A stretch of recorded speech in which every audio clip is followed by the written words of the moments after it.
cheerleader.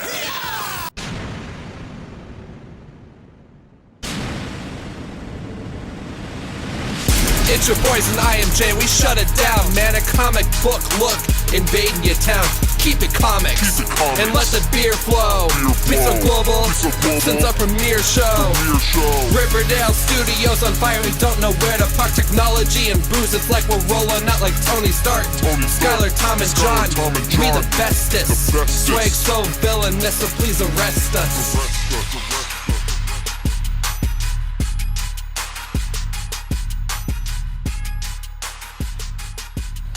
Hey, welcome to a comic book look. This is the Tom and Sky Show, coming right at you from Riverdale Studios 1, and we're excited to be here. We're missing John. There's a whole story what happened to him, but there wasn't recording, and then I got some text in that says that we cannot tell anybody. So yeah, thank God we got the gag order at the absolute last second. So here we are. Hopefully you'll hear about it in the future. But John is near dead. It has to do with the hangnail. Anyway, just kidding. Johnny boy, we miss you already, buddy. But let's get right into the comic books. It's Comic Book Look with your TV show and comics. Skylar, Tom, we read comics. We're going to tell you about them. And let's just leave it at that, huh? Let's do it. Let's do it. All right. So, I'm going to talk about this comic. I feel like I'm having deja vu here, but I'm going to do it anyway. Superheroes from Clive Barker, Ecto Kid, Razorline, Marvel. Never heard of this fucking thing ever before. Got a box of comics from my buddies. Sometimes it's just fun to rip some out of there and see what's in there. This is like, obviously when the 90s comic boom was happening, they gave Clive Barker his own comics. But the cool part about this is that it's written by the Wachowskis, the people, the brother-sister combo who made The Matrix and the Cloud Atlas and a bunch of other things. They wrote this comic, and what basically happens is this is like in a different world completely. The Ecto Kid is a half human, half ghost. He can choose what form he wants to appear in, and he's fighting this guy who has his mother held hostage, and he's going to kill Ecto Kid's mother, and then they kind of have a face-off, and Ecto Kid ends up going right into his body, and the very last panel is the bad guy points the gun at himself, and he's like, "Oh fuck, I'm gonna kill myself." Boom. Gonna have to see what happens next week, kids. Next week, 1995. Next week, quite a few years ago. 20 years ago. But yes, this is. I would give this comic, probably 2.5 beers out of 6. It did not. So you're not going to try to chase down? No. I mean, it was hard to get through. I mean, it's definitely number 7. I don't have any of the backstory. Yeah. They're not laying it on thick. You can tell. I mean, if this is 95, I can't believe they had The Matrix out in 99 because they must have basically already had The Matrix written at this point. And I feel like this is not on the same level as that at all. But it was still interesting to read, and it's always fun to see what kind of tricks Marvel did in the past, and fucking get their shit, expand their shit. I got one. This is a DC book, The Adventures of Ford Fairlane, and this is supposed to be this bad guy badass rock and roll detective. Played by Andrew Dice Clay. Well, and he was supposed to be played by Andrew Dice Clay, apparently, in a major motion picture from the 20th Century Fox and Silver Pictures, starring Andrew Dice Clay. I don't remember that movie. Maybe it did come out. I really doubt The Adventures of Ford Fairlane ever came out. We haven't done any of our research on this, so we could be entirely wrong. We didn't even give it a Google search. Or just straight to VHS, I guess. No.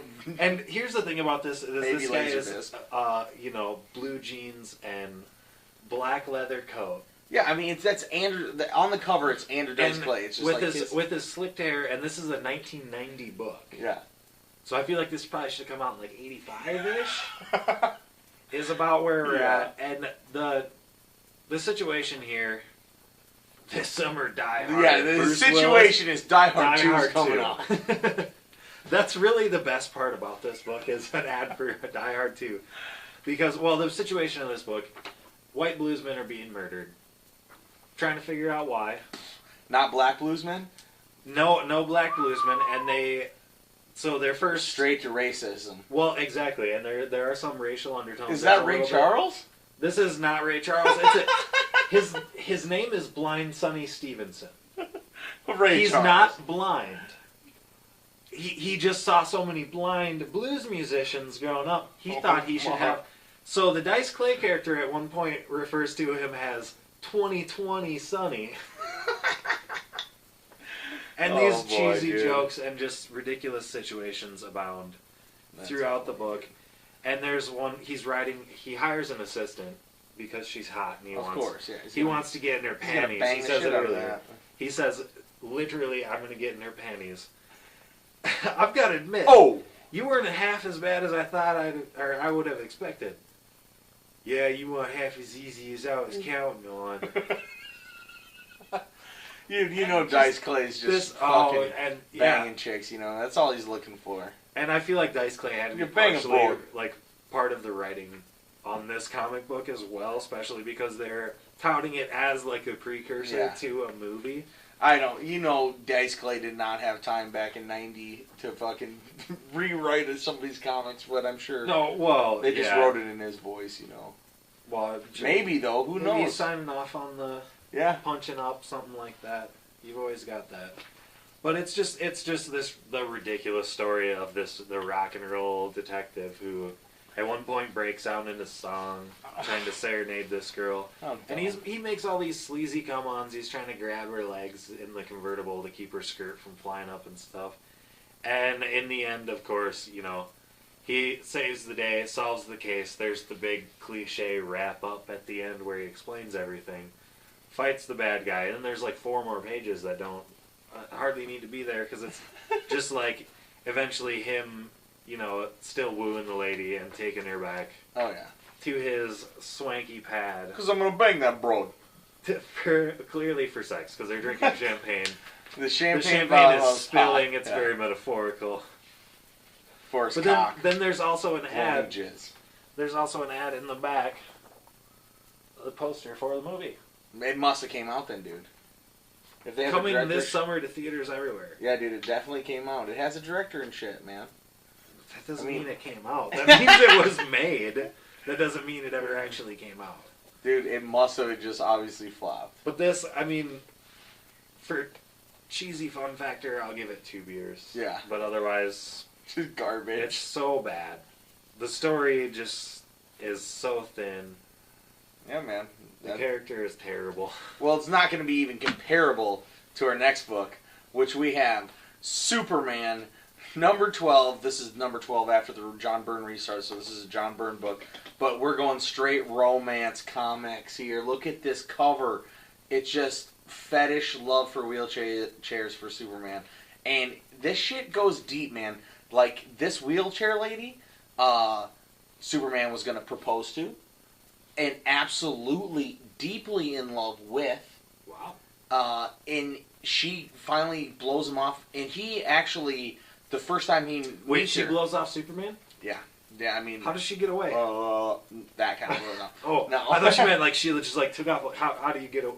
No. I mean, he's Superman. Okay, so she's wheeling down... He is the fastest man on the planet. True. And he can fly. That's a good point. She's wheeling down... He doesn't want to be noticed. That's basically the whole point. She's wheeling down the park. All of a sudden, oh no! Her wheelchair loses control and is going way too fast down the hill. Superman is too far away to use it to go run over there. People will notice. So he uses his heat powers to melt the girl's wheelchair wheels, and it stops it in place. And then she goes flying, and he has enough time to run there, normal speed, and catches her. Because her wheelchair doesn't have a brake like every wheelchair. Or, I mean, Superman, are you thinking about this at all? She is a girl that is in a wheelchair. Please stop ruining her wheelchair's wheels. Right? That's fucked up as well, dude. Yeah, There's no kidding. 100 other ways. Anyway, he immediately starts hitting on her, and they hit it off. Well, see, that's what he did. He incapacitated her, Yeah. so he could run her down later. Exactly. I gotta go get my glasses back on real quick so I can go flirt with this girl. Oh, dude. And it fucking worked. Wholeheartedly. She falls for him, but then she says, it'll never work. But there's some weird clues going on. It seems that she can talk to fish. And she's a mermaid. And she's not in a wheelchair, she's a mermaid. She's doing research for the mermaid colonies. She's just in a wheelchair to hide her mer legs. Yeah, dude. Alvin and the Chipmunks fucking full spread Well, middle. That's perfect, pretty sweet. Oh yeah, straight mermaid Lori is a mermaid. She's a mermaid. Oh man, naked mermaid, of course. You know that's how we like to keep it real. But Well, she you lives in gotta have some Atlantis. What year was this? I don't know because the first page is The ripped first out. page is gone. It's ripped out. Does Does it have it on the cover? Oh, I have it on the cover. 87, December 87. There you go. 1987, yeah, so it was, It's a couple months after I was born. There you go, man. So it's, something happens at the end that doesn't really matter, but he goes and talks to, Come on, give us spoilers for the Aquaman. 1987 book. And the reason that Lori gets brought up is she died protecting Atlantis. And then so it reminisces him about this time where he fell deeply in love, proposed to this woman, and didn't work because she was a mermaid. And I don't know how you fuck a mermaid. I mean, it's what it comes down to. And I think ever since you said mermaid, I've just been thinking of that Bob's Burgers. If I ever see a mermaid, I'm going to ask them where their vagina is. Where's the orifice? Oh man! I've never seen that. I bet it's just like a fish. They probably just spray out eggs and you fertilize them out in the open. And only in the spring. That's not fun. And I agree with Eugene Merman, the voice actor on Bob's Burgers. Like, where's that mergina? It wasn't Eugene. It was Tino. Oh, god dang it! Then it's not as funny. It still is to me. I'm just kidding. Okay. We got to talk about some movies. Movie time. Movies about comics. Tom hasn't seen Guardians of the Galaxy. It's September. Tom still hasn't seen Guardians of the Galaxy. Haven't seen Guardians. Haven't seen Teenage Mutant Ninja Turtles. Haven't seen Sin City. Tom has some catching up to do. Have you seen a little movie on Netflix called Dear Mr. Watterson? I have not. I can't really wholeheartedly recommend it. It's really just a bunch of people kind of talking about what they love about Calvin and Hobbes. Oh, okay. I'd say That's take that not hour and a half and find somebody with an old Calvin and Hobbes book and read it. And just read it instead. Yeah. And that's what I did. I ended up actually turning it off about halfway through and just dug out my Calvin and Hobbes Lazy Sunday. And I actually have 2 copies of this one because my brother got one at one point. And he just gave it to me, but this is the copy from our youth that was passed back and forth. And obviously. It's just a lot worn of and tattered.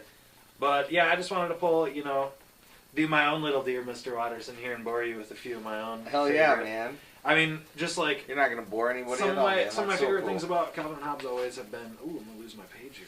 Yeah, don't fucking lose your bookmarks. You've been you're so organized. But we got one where Calvin, he has to sneeze and doesn't shield his sneeze, so it blows him into orbit. And just silliness that ensues, just his creativity, the way he can literally go to a completely different world in that instant, just from one little activity.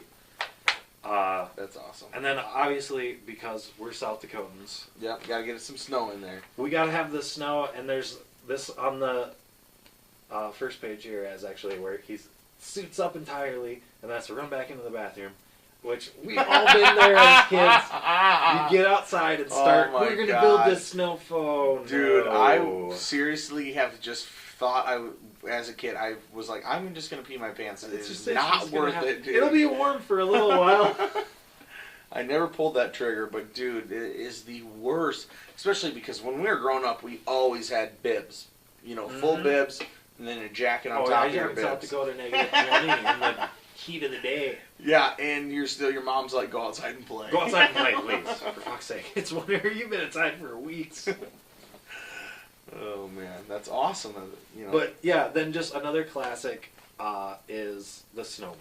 Yeah. And there's always snowmen, and it's always something demented happening. So he recreates the car accident of a snowman.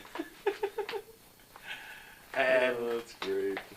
let's see, yeah, dinosaurs are always a big one too, but I'm going to skip right over this one for the better dinosaur. And it's a completely silent comic that I cannot help but laugh every time I get to the end of it. You just take the slow progression, and he When builds. we get it. He builds all.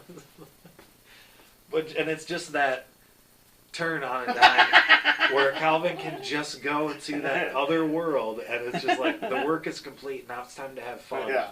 And he can just turn it right on like that. And one panel, that's all it takes. I mean, that's Yeah. really cool. That's great storytelling. Yeah, and I mean, I have just tons of Calvin and Hobbes books, and it is always good nostalgia, and I find that I actually understood them plenty well when I was a kid, and enjoyed the comics for what they were then, but now having, being more educated, understanding kind of the dynamic of the philosophers, Calvin and Hobbes, which he kind of based it on, and actually understanding more of the vocabulary, because some of it's pretty heady, I get a lot more joy out of reading it now than I did then, or I get a different kind of joy. Maybe. Yeah, for sure. I don't know if I really enjoy it more or less. Exactly. Since you loved it then, yeah. Yeah, exactly. But that's something that's always just been near and dear to my heart, and one of my other favorite things all through life has been Teenage Mutant Ninja Turtles. And obviously we've just had the big Michael Bay. TMNT, Megan Fox, April O'Neil. And that's what I'm most I'm excited for, is just to see April O'Neil finally done well by a really great actress. A really great actress. Like and Megan they should have Fox. hired one. They really should have hired a really great actress to do anyone. And I don't care. It doesn't matter that she's not a redhead. Yeah. Even though that's the classic, the short hair redhead is just the classic April O'Neil. But we don't have to have that. Dynamics change. Exactly. Whatever. Did she have the yellow jacket on at all? No, and she just kind of dressed how she wanted that's to. okay. Just she was It's basically modern. dressed up just to be sexy. Yeah, oh, great. Just tight form Yeah, that's fitting, not everything.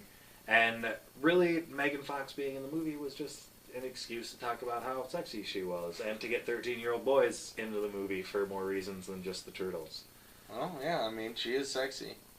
And the turtles. What's wrong with Did we put shells on the aliens from Avatar? What, they're too skinny? Their faces look... No, they're still huge, especially Raph. Dude, Raph is like a brick shithouse, even compared to the rest of them. And Michelangelo is just like the perfect, surfer dude hippie. Hey, man. You don't got another slice for me? Just the cheesy... And it actually... They almost replicate the long hair, because he's the only one whose bandana just dangles all the way down, past his chest. And he's got big, his seashell necklaces and stuff, and he's just pooping hippie, green he's hippie all surfer. day long. Oh, yeah.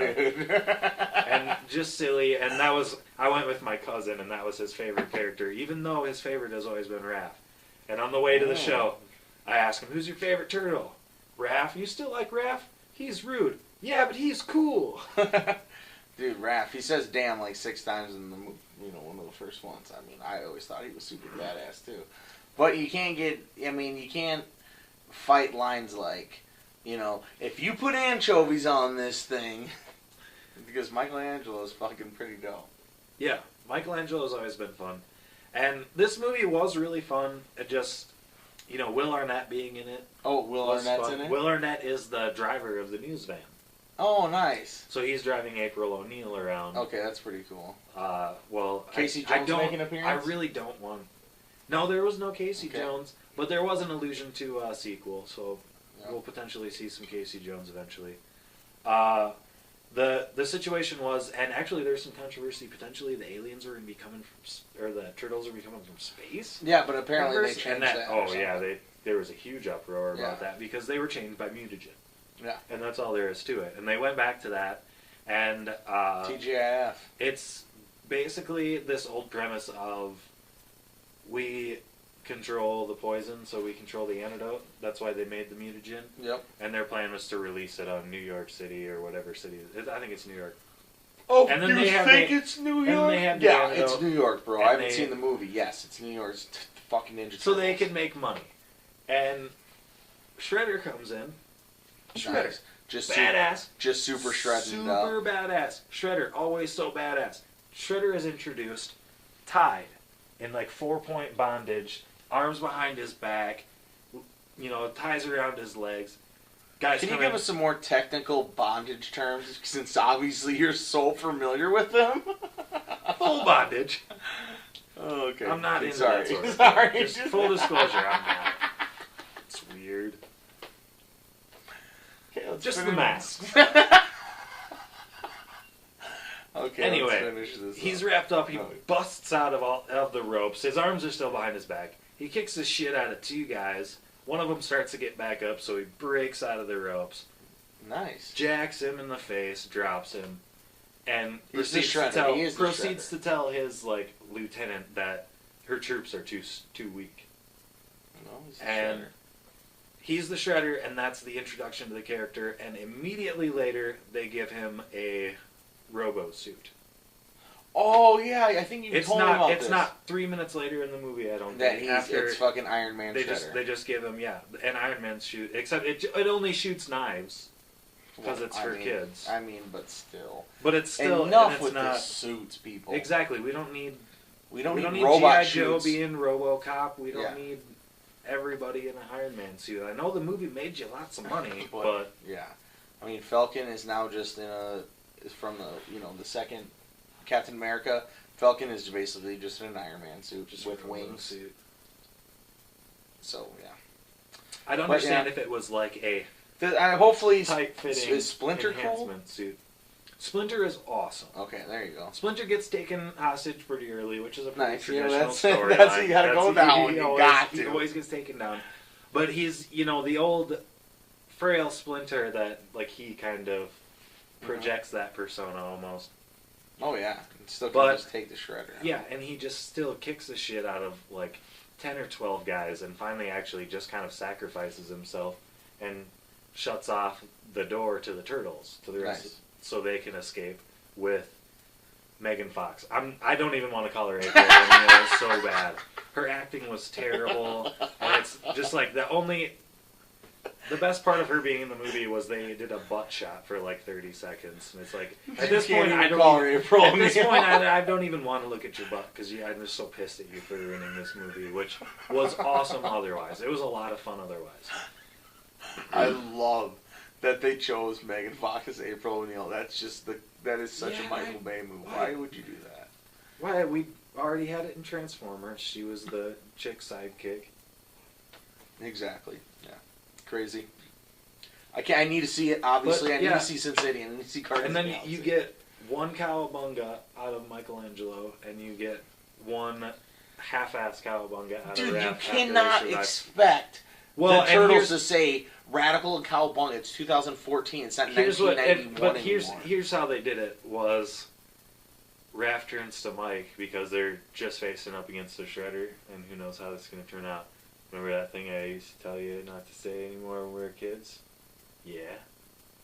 You can say it now. Nice. Yeah. Little throwback. Yeah. A little bit. Yeah, I you mean, know. now they're like, LOL. RTFL, heyo. Oh, man. Fucking funny.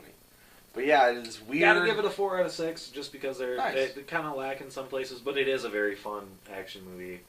And, I If mean, you like it's the Turtles, Turtles. you're still gonna enjoy It's like, it. dude, I mean, the Turtles, they've been repping our whole entire lives. Yeah, and Donatello's a silly nerd, and he's got all these weird spectacles and glasses and stuff on all the time. He has a big package on his back, and he hardly fights because he's just adjusting his glasses and making calculations all the time. That's cool. But I mean, that just character developed exactly, what he was and he's- before, you yeah. know? Because he was still that same guy, he just always fought all the time, too, when it was fighting time. Yeah, and he's just kind of at the back of the line Yeah. now, whereas he used to, they used to go in Fuck, yeah. 4 abreast. Exactly, back Now to it's back. more sending Raph in and Leo if things get heavy. Nice. So They still got their size nunchucks, sword, and bow Yeah, staff. they're still traditional, and Nice. Donatello's actually expands, and they're sliding down. You've seen probably the trailer. They're sliding down the hill. I haven't seen even any trailers. I've always wanted to do this, and it extends because he made it himself, and it just rockets out. He sticks it in front of the Humvee and shoots it up into the air. Just Michael Bay gratuitous, fling a vehicle in the air for no reason. Of course. Just like killing extras and shit, dude. Oh. That's just like what he does. Well, and there's no one around to die in it actually either, except for Foot Clan. Yeah. So. Oh yeah. Oh, the Foot. I mean, are they still like easily one kick knockouts? The Foot, or are they a little strong? For the most part, they are. They go down Good. pretty easy. I mean, that's how it always has been. The Foot is if a turtle. They're almost as punches weak your as kid. putties. They're almost as weak as the putties No, from putties are Power the weakest. Rangers. I Putties know. are so bad. You need to You like look blow at a on putty, them. right, Yeah, they just drop. You blow on it hard. All five will fall down. Kick one into two, and yeah. 5 more fall down behind them.